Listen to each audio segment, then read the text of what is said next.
Welcome to a special episode of Tricks of the Trademark with me, Erik Pelton.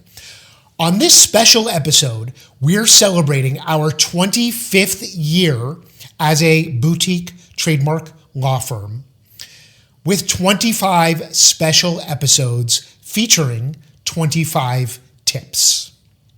You might know that I'm a former examiner at the U.S. Patent and Trademark Office who actually reviewed trademark applications from the inside. That was many years ago, but I learned so much, and some of those tips stay with me today. And in fact, I recently had a conversation with several other former examiners, and we were talking about some of these very tips that are useful on the outside, but that one learns on the inside.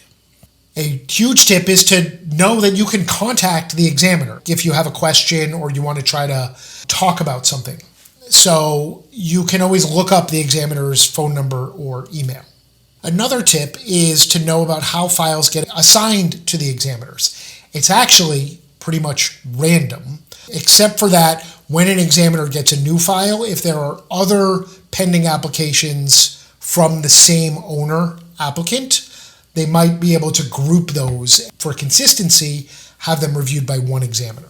It's useful to know also how examiners get reviewed and get performance bonuses. So that's sort of two separate things, but related. They're on a productivity program, and they get points for certain types of actions taken to approve or an application or to issue an office action. And then they can get bonuses based sometimes on the exceeding the number of points that are expected, and also based on quality, based on a certain number or percentage of exceptionally good office actions. It's also, my fifth tip, to know that the examiners are on your side. It's their job to register a trademark unless there's a reason not to register it. So they're actually generally trying with the applicants to get something approved and registered unless there's no way they can approve it. And when it comes to the points, they actually get just as many points, if not more, for approving an application as they do for denying one. And approving one takes generally less time. So they're not out to get applicants. They're not getting some benefit from denying applications. The measurements are done quarterly based on the fiscal year. So you'll see at the end of each quarter that there's generally an influx in office actions and steps taken by the examiners because they're trying to meet or exceed their goals for the end of the quarter. And at the end of the fiscal year in September, you'll really see a boost those last couple of weeks as they try to close out the year. It's worth knowing that examiners get extensive training from the U.S. Patent and Trademark Office. Many weeks and months worth of training. That's what made me into the trademark attorney I am, and that's what helped create, my knowledge and passion for trademarks. And to this day, they still have a fantastic training program. Did you know that examiners can work remotely? The vast majority of them, in fact, do work remotely all over the country. The management structure can be useful to know that examiners have supervisors and managing attorneys. And sometimes if there's an issue that can't be resolved with an examiner, you can go up the chain, so to speak, to talk about it with others. Examiners are also broken out into law offices or units. That's how they're organized under different sort of management trees. Back when I was an examiner, each of those offices had special classes of goods and services that they worked on. Today, they work on all goods and services. And so another tip is that examiners don't have any one particular subject matter expertise. They review all types of applications generally. But another tip is that certain times there could be a word or a phrase or a type of product or service that comes up for a period of time so frequently, and the USPTO, because it's something new, wants examination consistency, that there will sometimes be a small handful of examiners appointed to a special issue like that. Another tip from the inside is that sometimes time can actually be on the applicant's side. Usually we want things to go faster to get that approval and registration as quickly as possible, but sometimes a delay can actually clear the way better for approval.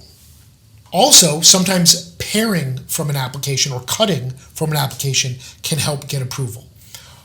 Along the same lines, another tip from the inside is that sometimes a request to divide can help get a big chunk or even a majority of an application approved while part of an application remains at issue. Did you know that examiners are generally available for a phone call to discuss these issues? I mentioned it's important that you can look up how to contact them at the outset. And so, yes, knowing that you can contact them and schedule a call, actually have a call with an examiner scheduled in a couple of days, can be sometimes a productive way to try to resolve something. Evidence is key. This is a huge tip. Evidence to support the applicant's position is the most powerful way to try to convince the examiner to change their mind. That's in my experience, both as an examiner and as a practitioner on the outside. Be careful of any calls that purport to be from the USPTO or an examiner, but are asking for filing fees over the phone. These are scams. The USPTO does not collect fees over the phone. They're even using the USPTO phone numbers to spoof those phone numbers. So be very mindful and careful of those scam calls. 20th tip from the inside is that examiners actually search the same database, same system that applicants do. But when it comes to searching, it's also important to know that in the TSDR file for any application, you can actually find the information about the search that was done by the examiner and how they built that search. You can actually learn a lot from it sometimes. Also, very, very important to know, and many people don't realize this, the USPTO, when they search for conflicts, does not search outside of the USPTO. They only search their database for conflicts. So they're not going to refuse an application based on a trademark that is being used but has never been filed at the USPTO. The TMEP is the resource that examiners use for their sort of rule book and guidebook. And wonderfully, it's equally available to us on the outside to look up and use and cite those rules and the cases therein. They're bound by the filing dates of applications, okay? So what that means is, and there's also a lot of people who may not realize this, that if somebody applies second for a trademark, but they were using it first, the USPTO's hands are tied. Their hands are tied. They only look at the order in which they were filed in terms of whether or not they're going to issue a refusal. So the parties may still have a way to address that situation, but they have to do it outside of the examination process of the USPTO. Finally, be patient.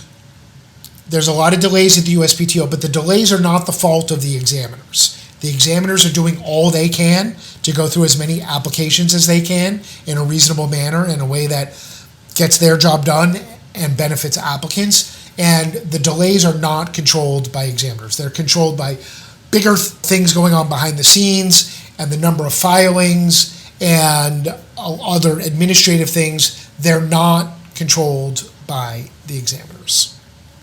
I hope you found those tips from the inside from trademark examiners at the USPTO to be quite useful. If you want to see a lot more about tips related to the trademark application process, stay tuned for more videos. You've just listened to another episode of Tricks of the Trademark with me, Erik Pelton. For lots more episodes, videos, content, links, blog posts, and more, visit our website at www.erikpelton.com.